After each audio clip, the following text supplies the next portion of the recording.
잠언 25장 11절 한 절 말씀만 보겠습니다. 경우에 합당한 말은 아로 새긴 은쟁반의 금사과니라. 아멘. 옆 사람하고 인사하겠습니다.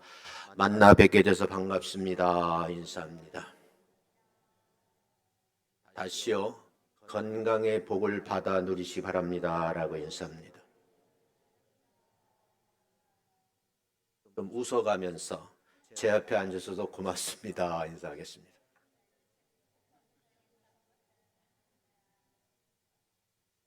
잠언서에 보면 언어 생활에 대한 25가지 교훈이 있어요. 그래서 많은 사람들이 잠언서를 지혜의 보고서다, 현명한 삶의 지침서다, 생명의 길로 안내해주는 영적 나침판이다, 그런 말을 하지요. 말이 생사를 결정하는 무서운 힘이 있다고 그래요. 말 한마디로 위로받고 격려할 수 있는 언어인데 그 말 때문에 성공하기도 하고 승리하기도 한답니다. 동시에 그 말로 인해서 패가 망신하는 사람들도 있습니다. 특정인을 가리켜서 저분이 참 귀한 분이다, 그런 표현을 쓸 때 말하는 품격을 보고 그 인격의 성숙함을 나타낸다, 그런 말을 해요. 어쩌면 말은 그 사람의 투영도다, 이렇게 말씀을 드릴 수 있어요. 오늘도 우리 성령님께서는 우리 모든 성도들에게 언어 생활에 좀 성숙했으면 좋겠다 하는 바람이 있어서 오늘 본문 말씀을 중심으로 해서 함께 좀 은혜를 나누려고 합니다. 랠프 월드 에머슨이라는 사람은 귀한 말을 남겨놨는데, 사람은 누구나 그가 하는 말에서 자기 초상을 그려놓는다 그래요. 저도 가끔 하는 말인데 내 삶의 흔적을 남겨놓거든요. 이분이 한 말은 곧 그 사람의 인격이요, 삶이요, 열매요, 일의 결과다, 그런 말을 하거든요. 자신의 언어 관리가 어쩌면 인생의 행복한 삶을 살 것인지 아니면 불행한 삶을 살 것인지 그 말이 결정한다 그래요. 저는 목사로서 저 자신과 교회 공동체를 보면서 자성해 보는 마음으로 오늘은 저에게도 설교를 하려고 그럽니다. 하나님 믿는 자들의 언어가 바뀌지 않는다면 하나님 앞에 귀히 쓰임 받을 수 있을까? 예수 믿는 사람이라고 그러잖아요. 예수를 믿고 하나님의 자녀가 되었다는 것인데, 하나님의 자녀의 입술이 주님의 자녀답게 변화되지 않는다고 하면 그의 성장이 어렵지 않을까 하는 생각을 해보는 거예요. 우린 자꾸 남의 탓하거든요. 당신 때문이라고 말해요. 그게 아니고 나 때문이 아닐까요? 성경은 말하기를, 그리스도인들에게 하는 말씀인데, 옛사람을 벗어버리고 새 사람을 입으라, 이렇게 말씀을 해요. 그 말은 옛 언어 생활을 벗어버리고 새 언어를 입으라, 그런 뜻으로 해석이 될 수 있어요. 사람에게는 말하는 기능을 가진 입과 들을 수 있는 기능을 가진 귀가 있어요. 근데 가만히 살펴본 구조적으로 보면 입은 하나인데 왜 귀는 둘일까?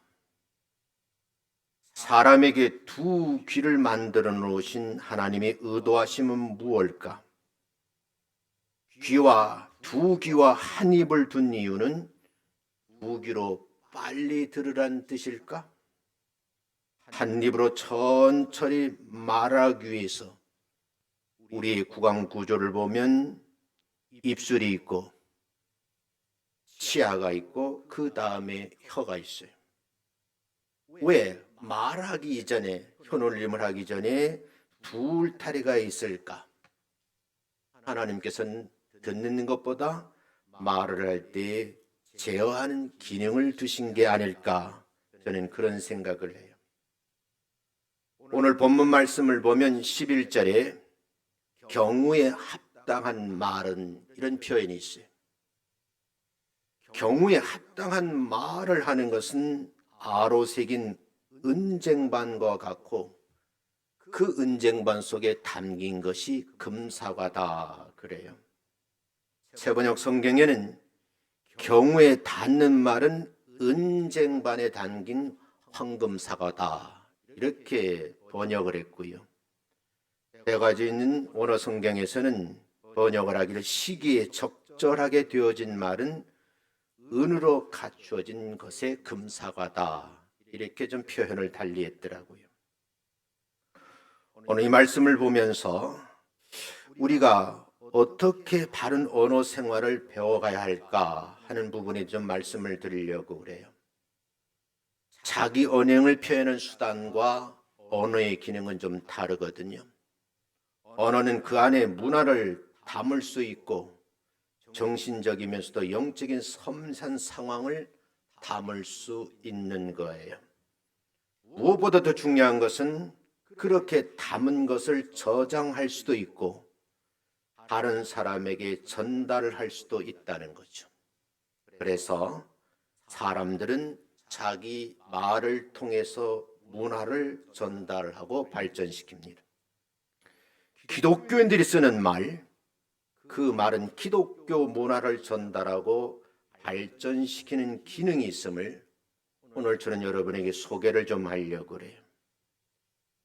정말 말을 지혜롭게 잘 사용하는 것이 중요하다는 것이요. 아무리 강조해도 지나치지 않을 것 같아요. 예수 믿는 사람들이 이 아름다운 복음을 전해야 되는데 그 첫 출발은 선한 말의 목록을 만들어 가지고 있어야 된다는 거죠. 선한 말의 목록을 만들려고 하면 성도로서 하나님의 말씀에 따라서 듣고 말하는 훈련이 필요하다는 거예요. 왜 교회에서 이 선한 말의 목록을 만들고 훈련시키지 않았을까? 지난주에 이어서 제가 4부 예배 때 성도의 언어 생활 첫 번째에서 어떻게 말하는 것인가 패턴을 말씀을 드렸어요. 다시 한번 정리해서 영상을 찍어 올리겠지만 여러분들이 그 영상을 다시 한번 보고 공부를 좀 했으면 좋겠다 하는 생각을 가져요. 오늘은 이 본문 말씀을 중심으로 해서 말은 생사를 결정하는 무서운 힘이 있는데 말로 성공하고 승리할 수도 있지만 말로 실패하고 망하기도 한다는 거예요. 성령의 사람은 언어 생활에 있어서 성숙한 면을 보여줄 필요가 있다는 거죠. 예수 믿었는데 아직도 입술에 할례를 받지 못해서 세상 사람이 하던 그 모습 그대로 표현을 함으로 인해서 가족이 상처를 받고 부모가 아픔을 견디고 자식들이 아프다고 아우성을 치고요. 교회라는 거룩한 공동체 안에서도 성도들이 매우 힘들어하고 있다는 거예요. 그래서 자만 말씀을 중심으로 해서 온전한 언어 생활의 지침서를 삼으려고 하면 어떻게 해야 되겠는가 하는 말씀을 좀 전하려고 그래요. 오늘 서론이 좀 길어요. 오늘 본문에 보면 경우에 합당한 말은 아로 새긴 은쟁반의 금사과다 하는 표현을 쓰세요. 그는 은쟁반과 사과는 금사과는 어떤 관련성이 있을까? 제가 나름대로 해석하기를 말을 담은 그릇의 소중함을 알려주는 말씀이다 그러는 거예요. 은쟁반에 담겨져 있는 금사과가 여러분들과 저의 마음속에 있느냐라고 질문을 해보고 싶어요. 이 질문에 답을 하시고 나서 본문을 보면 경우에 합당한 말은 도대체 어떤 말일까? 당대 학자인 한 분이 이런 말씀을 했어요. 3분의 시간만으로도 사람과 사람 사이의 관계가 드러나고 성품이 드러나고 속마음이 드러난다. 긴 시간이 아니고 3분만 그분하고 말해보면 그분이 인간관계를 어떻게 하는지, 성품이 어떤지, 속마음이 그 자체가 드러난다는 거예요. 이에 대한 3분 대화가 평생의 관계를 변화시킨다는 이론을 주장하는 학자가 있는데, 그 학자가 우리에게 많이 알려진 워싱턴 주립대학교의 심리학 교수인 존 가트맨 박사예요. 이분이 많은 연구를 해서 많은 업적을 남겨놨어요. 이분이 제자들과 함께 700명의 부부가 평상시에 어떤 대화를 나누는가 하고 그 부부의 대화를 조사하기를 시작했어요. 그 대화의 내용을 기록을 바탕으로 이분은 이혼율을 예측하는 실험이 되었다고 합니다. 그 연구는 무려 10년간 이어졌는데 마침내 연구 결과가 발표됐어요. 그리고 책으로 만들어졌어요. 그 방대한 책에 한 줄로 정리하면 이혼율은 칭찬과 비난의 비율과 관련이 있다 하는 핵심적인 정리예요. 좀 정리를 해보면 부부로 평생을 살아가면서 대화하는 패턴을 조사하고 자료를 정리했는데 그 중에서 부부 사이에 칭찬과 비난의 비율이 5대1 이상으로 섞인 부부는 10년 뒤에 아직도 건강한 가정을 유지하고 있더라 그 말이죠. 다시 말씀드리면 빈도수로 보면 살아가면 칭찬이 5번 정도 한다면 비난하는 말은 1번 정도밖에 하지 않더라는 거예요. 만약 거꾸로 칭찬과 비난이 5대1 이하로 그 비율이 낮은 부부들을 섬세하게 연구진을 살펴보았는데 10년 후에 대부분 이혼하거나 불행한 가정 생활을 하고 있다. 이렇게 결과물이 나왔어요. 그래서 저는 부부 사이에도 말이 그만큼 중요하다 그 말이죠. 여러분 옆 사람 한번 쳐다보고 칭찬하고 싶은 말이 떠오를까?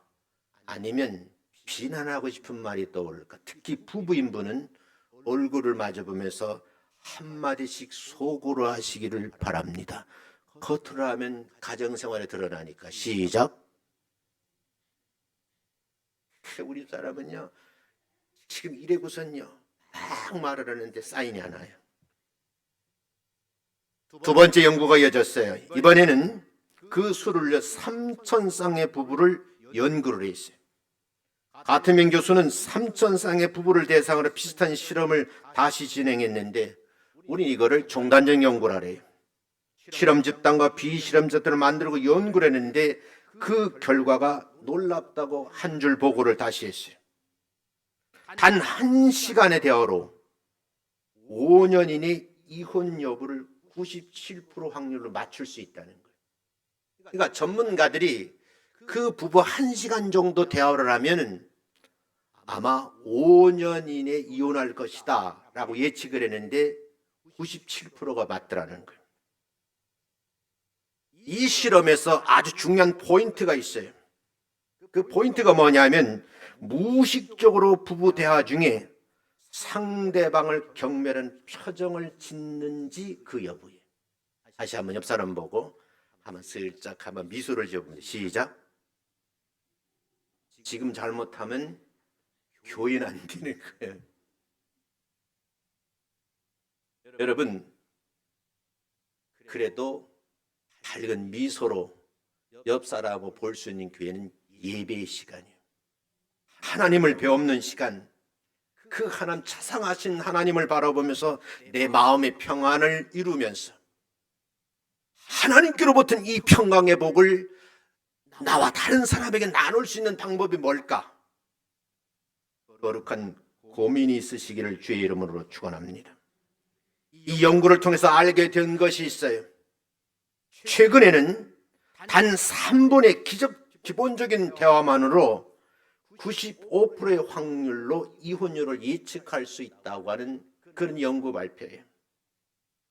하루 종일 나누는 대화가 아니라도 단 1시간, 아니 다 3분만의 시간으로도 사람과 사람 사이에 관계가 나타나고 상대방과 나 자신의 성품과 속마음이 드러나더라는 거예요. 이 말은 3분의 대화가 평생 관계를 변화시킬 수 있다 하는 말로도 해석이 돼요. 그렇다고 하면 우리들에게 할 일이 주어졌어요. 제가 3가지를 제시하겠는데, 잠깐 얼굴을 마주보는 사람들이라도 진심을 담아 칭찬하고 행복한 미소를 짓는 훈련을 지금 당장 하겠습니다. 옆 사람 쳐다보면서 진심을 담아서 칭찬하고 미소로 답을 하시길 바랍니다. 어제요, 권사님이 저를 식사 대접한다고 그래서 정말 맛집에 갔어요. 내가 저 어르신이 나를 대접한다고 그러는데 내가 어떻게 답을 할까?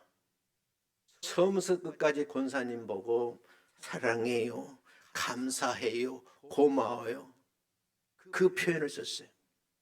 그랬더니 권사님도 만족하시다는 표현을 쓰시더라고요. 왜? 자기 돈 쓰면서도 그렇게 기분 좋아하는 권사님은 우리 교회밖에 없어. 할렐루야. 멋있는 거예요. 말이라는 것이 그만큼 중요하고 관계의 중요함을, 그 영향을 미친다, 그런 말이죠. 두 번째는요, 적절한 단어를 사용하고 진심을 담아 대화를 하라는 거예요. 그러려고 하면 앞에서 말씀드린 대로 선한 말의 목록을 가지고 있어야 돼요. 여러분들은 상대방을 만나면 선한 말의 목록, 그 리스트가 뇌 속에 저장되어 있냐는 거예요. 그 저장된 목록을 꺼내서 자주 사용하게 된 무의식적인 반응으로 그런 말들을 할 수 있느냐, 그 말이죠. 4번째는요, 하나님께 기뻐하신 관계를 만들기 위해서는 목록에 담긴 언어를 끄집어내서 주변 사람들 자꾸 사용하셔야 된다, 그 말이죠. 오늘 본문 말씀이잖아요. 경우에 합당한 말이 아로새긴 은쟁반의 금사라고 말씀을 하고 있습니다. 오늘 저는 이 말씀을 통해 합당한 말이 주는 유익에 대해 생각을 해보려고 하는데, 결과적으로 경우에 합당한 말은 성도의 인격, 그분의 성품이 드러나는 거거든요. 사도 바울은 여러 서신을 통해서 언어 생활에 대해서 성도들에게 주의할 것에 대해서 구체적으로 말하고 있어요.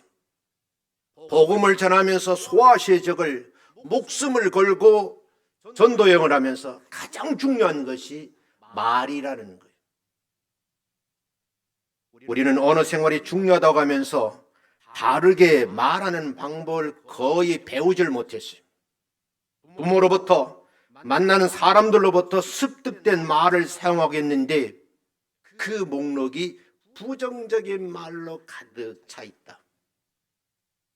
그래서 지난주에 유메시지와 아이메시지의 말씀을 드렸어요.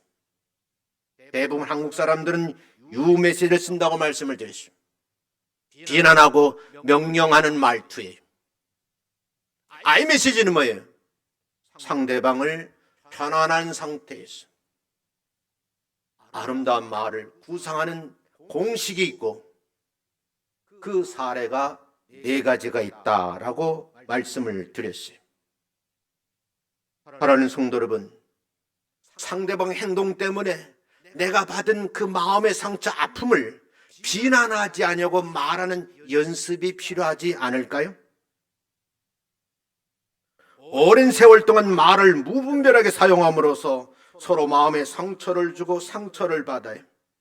잘못된 말로 인해서 일을 그르치기도 하고 잘못 전다는 말로 인해서 중요한 일을 결정적으로 그르치는 거예요. 모두 언어 생활을 잘하고 있는가? 이 부분에 답을 하셔야 돼요. 건강한 사람은 건강한 언어를 구사한다는 거죠. 말을 지혜롭게 잘하는 것이 삶을 아름답게 만들어가는 과정이라는 거죠. 어떤 부부가요, 아내는 늘 선물 받기를 원해요. 그러면서 달력에다 표시를 하거든요. 오늘은 무슨 날? 다음 주 며칠은 무슨 날? 계속 사인을 하는데 남자들은 그걸 잘 몰라요. 계속 말을 하니까 거의 집에 다 왔는데 아내 생일이 기억나는 거예요. 집 근처는 꽃집이 없어요. 그런데 지나가던 들어간 입구에 담벼락에 장미덩쿨이 있는 거예요. 그 장미덩쿨을 꺾어서 포장을 할 수 없는데 그냥 그 하수구금 날론 신문지가 있는 거예요. 그 신문 둘둘 말아가지고 여보 생일 축하해 그러니까 내가 그럴 줄 알았어. 야, 어쩌다가 평생 살았는데 생일도 기억했다고 하는 것이 그래 남의 집에 있는 장미 훔쳐가지고 그것도 신문지 포장해가지고 왔느냐? 그는 그 남자 다시는 선물 안 해. 어떤 지혜로운 여자가 딱 받아들고 눈물을 흘리며 여보 이게 몇십 년 만이야? 어디서 가져왔는지 포지 관계가 없이 감사 표현을 하는 거예요. 이게 생활의 습관이 되면 잊어버리지 않고 선물하죠. 지난주 개방적 나전달법에 소개를 했어요. 기억하시고 잘 사용하시기를 주의 이름으로 축원합니다.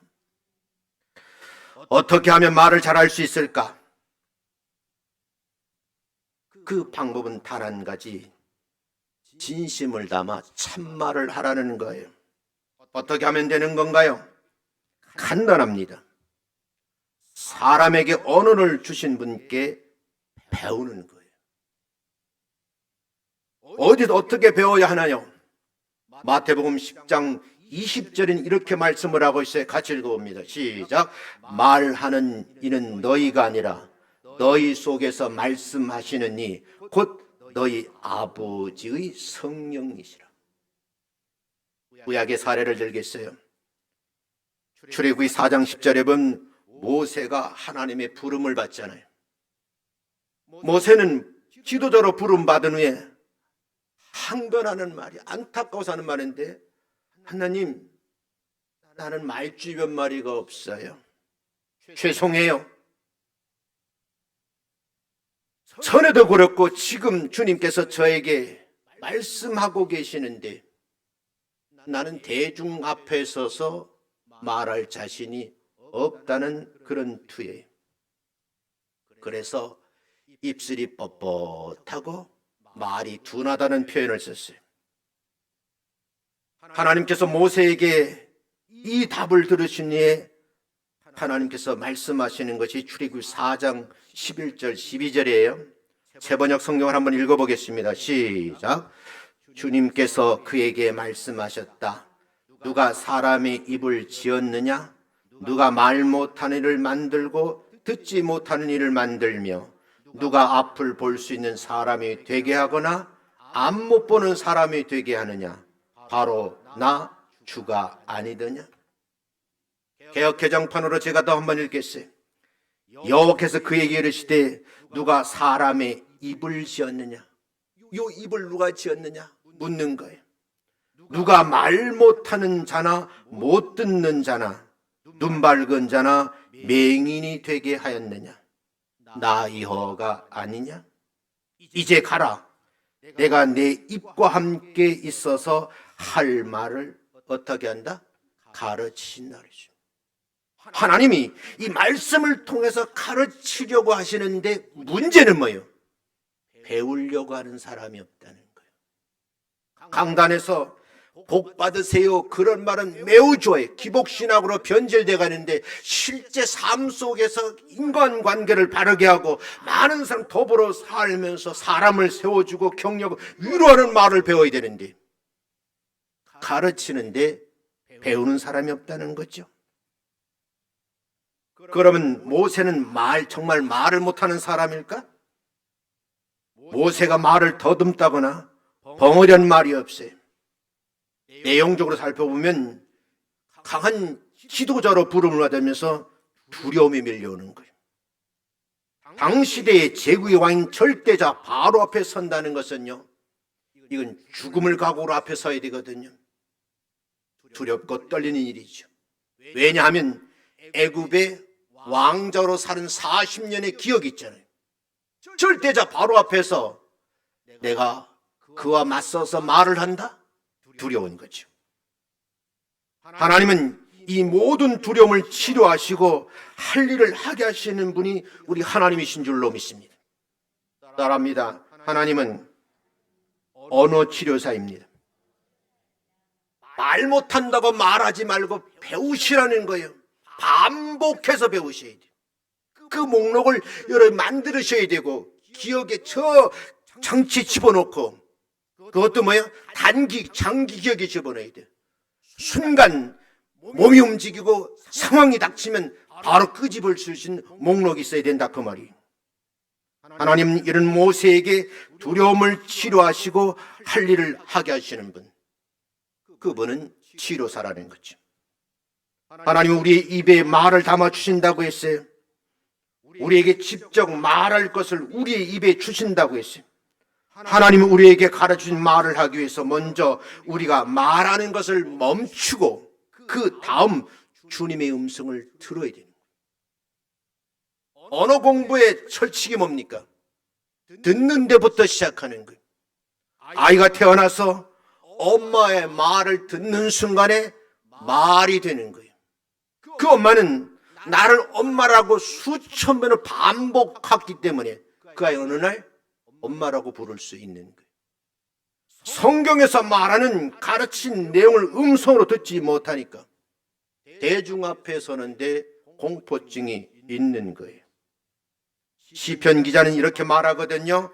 시편 141편 3절의 말씀인데 주님 내 입술 언저리에 파수꾼을 세우시고 내 입 앞에는 문지기를 세워주세요. 파수꾼과 문지기를 세워달라고 그래요. 그만큼 듣는 건 아주 소중한데 말하기는 좀 더디하라는 뜻입니다. 내가 함부로 내 생각대로 무의식적으로 말하지 말라는 그런 뜻이에요. 목록에 있는 말을 훈련받아서 그걸 무의식적으로 해야 되는데 부정적인 말을 무의식적으로 반복을 하는데 듣는 사람들이 상처를 받는다 그런 말이에요. 여러분 시편에 있는 이 기도를 우리 성도들이 잘 하질 않는 거예요. 하나님이 주신 말이 아니라 내 마음대로 감정대로 말할 수밖에 없는 것은 이 시편 기자가 말한 것처럼 그런 기도를 하지 않기 때문이라는 거예요. 하나님 복 주세요. 병 고쳐주세요. 이런 기도를 많이 하는데 하나님의 말씀을 내 마음에 담고 그걸 평생 잘 쓸 수 있도록 해달라고 하는 분들은 몇 분이나 될까요? 대부분의 사람들은 어려서 가족 구성원들로부터 학습이 돼요. 그 학습된 상태에서 말이 습득되거든요. 어려서부터 배운 말은 다 부정적인 말이야. 하지 마라. 안 된다니까. 아이고, 부모의 말이 한숨. 내가 저걸 아들이 낳고 미역국을 먹었나? 내가 미쳤지. 여러분 그 말을 듣는 아이의 마음에 얼마나 큰 상처가 되는지 여러분 기억을 하십니까? 그걸 왜 나를 낳았어? 그래서인지 우리들은 부정적인 말에 아주 익숙해져요. 무의식적으로 반복을 잘해요. 익숙한 대로 부정적인 말, 지적질 잘하고 명령 잘하는 거죠. 이 명령과 비난의 말투가 뭐예요? 노전달법이라 그러죠.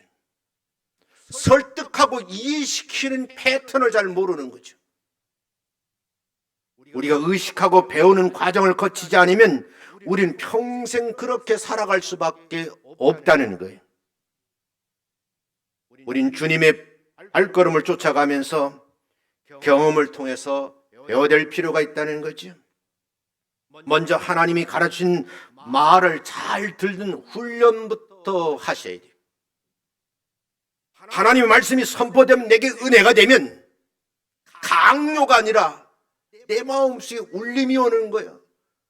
아, 그렇습니다. 동의하고 싶습니다. 아멘이 저절로 나는 거예요. 아멘 성도가 되시길 주의 이름으로 축원합니다. 내 입술에 파수꾼을 세우셔서 내가 말을 할 때 주님이 가르쳐 주신 말을 할 수 있도록 나를 도와주세요. 이런 기도가 이번 주의 기도가 되시기를 주의 이름으로 축원합니다. 세상에서 가장 무서운 말이 뭘까요? 내가 특정 집단에 한번 가봤어요. 할 수 없이 참여하게 됐는데 싸움이 벌어졌어요. 30분 동안 싸움을 지켜볼 수밖에 없었는데 한 분이 입을 열어 말하기 시작하는데요. 난 세상에서 우리나라 여기 많은 예전에 미처 몰랐어. 다다다다다 말하는데 욕을 엮어서 말하는데 쉬지도 않고 말을 해. 대단하더만. 그 욕을 먹는 사람은 말도 대꾸를 못해. 정말 듣고 와서는 내가 저 녹음했으면 어떻게 저기 욕을 잘하지? 사람과 사람 사이를요, 우린 관계라는 표현을 써요. 그래서 부부도 관계를 맺는다, 관계를 한다 그러잖아요. 부모 자식 때도 부모 자녀 관계라 그래요. 이웃 사람은 어울려 사는데 이웃 관계라 그러잖아요. 학교에서는 사제 관계라 그래요. 교회에서는 목사님과 성도의 관계라 그래요. 인간 관계를 좋게도 하고 불편하게 만드는 원인이 바로 말이라는 거지요. 사람과 사람 사이를 우리는 관계라는 표현을 썼어요. 말 한마디가 다른 사람을 기쁘게 할 수도 있지만 그 말 한마디가 철천지 왼수가 되는 거예요. 그래서 예수 믿는 사람, 그리스도인들은 말을 가려서 할 줄 알아야 된다는 거죠. 그렇다고 하면 이렇게 정리를 해볼 수 있어요.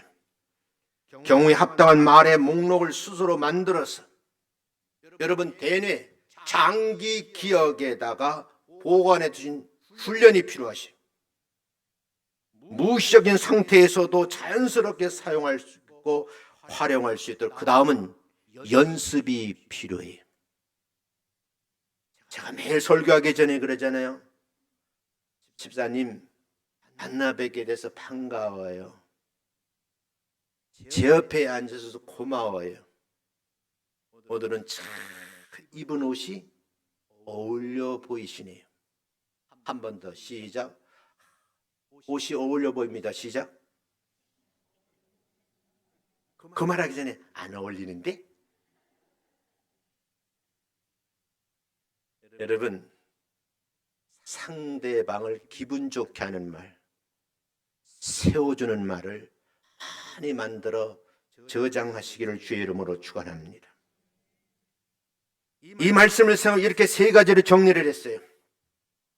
그러면 오늘 본문을 보면서 경우에 합당하지 않는 말은 하지 말자. 이렇게 정리를 하자는 거예요. 따라합니다. 경우에 합당하지 않은 말은 하지 맙시다. 집사님 쳐다보고 시작.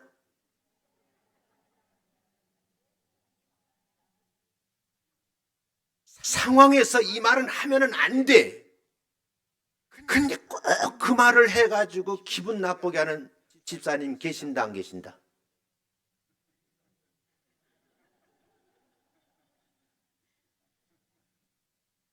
이 말은 꼭 하면 안다는데 꼭 남편 앉혀놓고 해가지고 그날 저녁 눈탱이가 방탱이 되지, 그치? 입이 당나발 되는 거예요. 하지 말자니까요. 경우에 합당하지 않으면 입 닫으라고요. 영국 가가지고요, 우리는 영국 사람 밤에 떠들지 않는다는 걸 몰랐어. 우리나라 사람은 24시간 떠들잖아. 그래서 잠자리 집 앞에서 신나게 떠들었어요. 근데 중고등학생 같은데 지나가면서 샤락 그러더라고. 입 닥쳐 그 말이요. 난 영국 애들이 요거도 먹어봤어요. 떠들다가. 성경은 경우에 합당한 말은 아로 새긴 은쟁반에 뭐와 같아? 금사과라는 말을 써요. 골든 애플이에요. 지금 자신이 하고 싶은 말이 지금 상황에 합당한지 먼저 한번 체크해 보시고 걸음장치를 통해서 한번 걸러낸 후에 그 다음에 해도 늦지 않다. 두 번째는요, 예수 믿는 사람들은 지혜롭게 말해야 된다는 거예요. 지혜로운 말의 반대말이 뭐예요? 어리석다는 말이잖아요. 여러분 자신의 나는 어리석은 사람인가 지혜로운 사람인가 시작.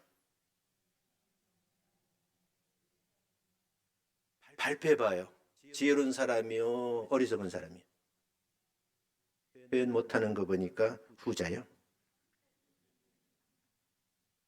아무리 좋은 말이라도 듣는 사람의 감정과 상황을 좀 더 살펴볼 필요가 있어요. 필요하다면 책망도 해야 되겠지만 듣는 사람이 그 말을 받아들일 그릇이 되지 않는다면, 그런 상황이 되지 않는다면 오히려 하지 않는 편이 더 나을 수도 있다는 거야. 내 말 한마디가 영원한 원수가 될 수 있으니까. 기억을 하셔야 돼요. 누구에게나 어떤 경우에도 깊이 생각하고 말하는 훈련이 필요하다. 왜 이 말씀을 드리는가 하면 우리 교회가 이곳으로 이전하고 많은 성도들이 오고 갔어요. 그 가운데 많은 분들이 상처받았던 얘기를 많이 해요. 내가 자세히 나름대로 혼자 분석을 해보면 왜 상처를 받을까? 좀 상당히 아픈 말을 받아들인 조금 두터우면 얼마나 좋을까? 너무 여리다 보니까 상처를 많이 받는 거예요. 이것도 훈련해야 될 것 같아요. 세 번째, 우리는 말로 우리가 살고 있는 것이 하나님의 나라를 만들어 가야 된다는 거예요. 이 땅에서 천국을 경험하지 못한 자가 어떻게 하늘의 천국을 보고 기쁨을 누릴 수 있겠어요? 저는 개인적으로 그 20대가 참 그리워. 그런 기능이 있어서 나를 20대로 돌려보낸다면 절대로 안 가. 난 지금이 좋아. 그 어려운 시절, 그 아픔을 다시 경험하고 싶지 않아요. 지금의 많은 사람들을 만나면서 인간관계를 맺고 그분들과 교제를 하고 그 귀한 분들이 내게 더 많은데 시골 총구에서 지게 지고 산에 나무를 하러 가고 거름이나 지어내는 그런 삶을 살고 싶지는 않아요. 오히려 천국에 가서 예수 믿는 사람들 만나서 영원토록 찬송 부르고 그분 앞에서 영광을 돌리는 그날이 기대가 되는 거예요. 믿어지시면 아멘. 우리의 입을 통해서 나오는 모든 말들이 장기 기억된 말이라 할지라도 우리 속에 있는 성령님이 채찍을 가하실 때 걸러지는 그런 체험이 있으시기를 주의 이름으로 축원합니다. 마음속에 성령님이 안목이 집사야, 권사야, 너 그 말하면 안 되는데, 그럼 멈추셔야 돼요. 근데 성령의 음성은 온데간데 없고 옛 모습이 그대로 직사포로 쏴버리는 거예요. 그 소리에서 남편이 저 여자하고 계속 살아야 되는가 말아야 되는가 고민을 하고 있대. 그 아픔을 주는 말하는 남편을 보면서 그 아내는 내가 30년을 저 남자하고 또 살아야 돼? 고민을 한다는 거. 이게 뭐요? 현실로 나타났어요. 그게 황혼 이혼이에요. 통계가 나와 있어요. 근데 여러분, 항원 재혼하는 사람은 행복하다고 말합니까? 우리 모두 삶의 현장에서 이 선한 말, 진실한 말, 목록이 없어요.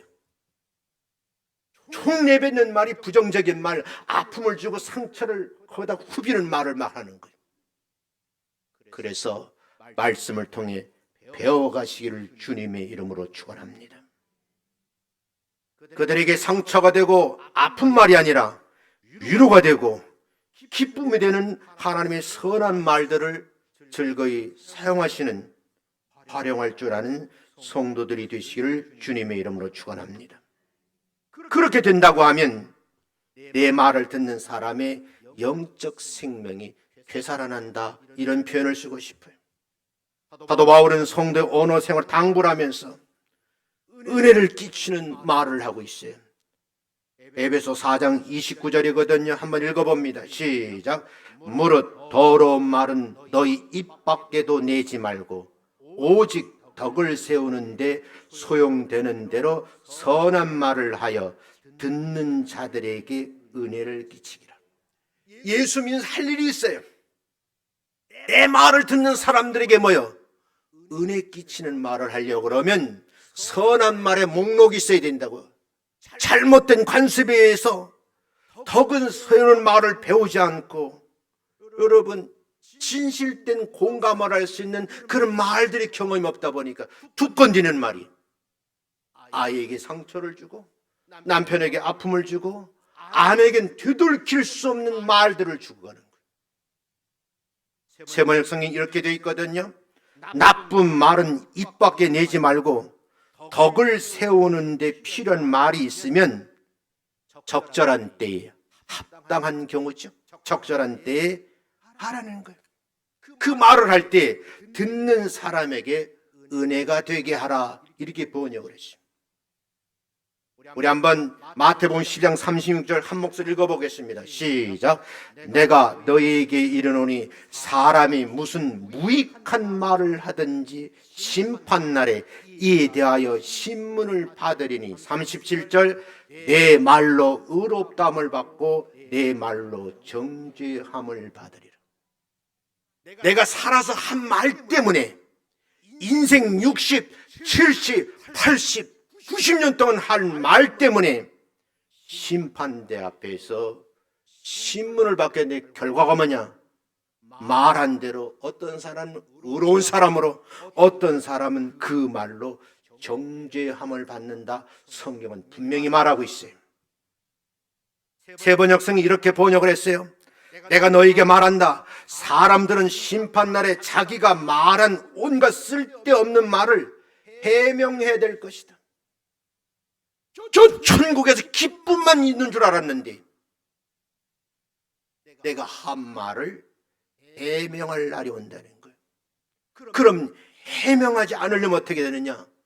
성경 말씀을 보면 선한 말의 목록을 많이 만드셔야 돼요.